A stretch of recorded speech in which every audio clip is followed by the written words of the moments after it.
যখন আমি সেই রাষ্ট্রদূতের সাথে পরিচিত হই এবং সে একটা দীর্ঘ সময় ধরে যেমন করে হচ্ছে একেবারেই যে কোনো প্রেমের কাহিনীতে একজন প্রেমিক প্রেমিকার পেছনে ঘোরে, সে সেই কাজগুলোই করেছে। সে নিজের হাতে আমার হাই হিল পরে আমি হাঁটতে পারছি না বলে সে নিজের হাতে আমার জুতা ক্যারি করে। আমি খেতে না ছিল যে আমি খেতে পারছি না, সে নিজের হাতে আমাকে খাবার মাখিয়ে তুলে খাইয়ে দেয়। সো এই যে কাজগুলো, ইনফ্যাক্ট আমি কতটুকু কোরআন পড়তে পারি সে সেটা শোনে, আমাকে কারেক্ট করে দেয়। এবং আরও অনেক ঘটনা আছে। আমি দেশের বাইরে ছিলাম, সেখানে আমি অসুস্থ হয়ে পড়ি, আমার একটা অ্যালার্জি অ্যাটাক হয়।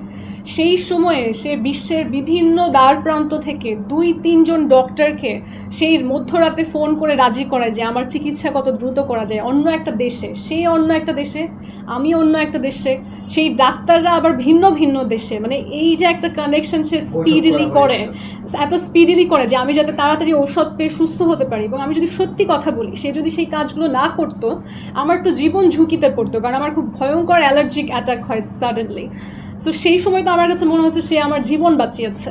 তো তার প্রতি দুর্বল হওয়াটা একজন মেয়ে হিসেবে আমার জন্য কি স্বাভাবিক না? যে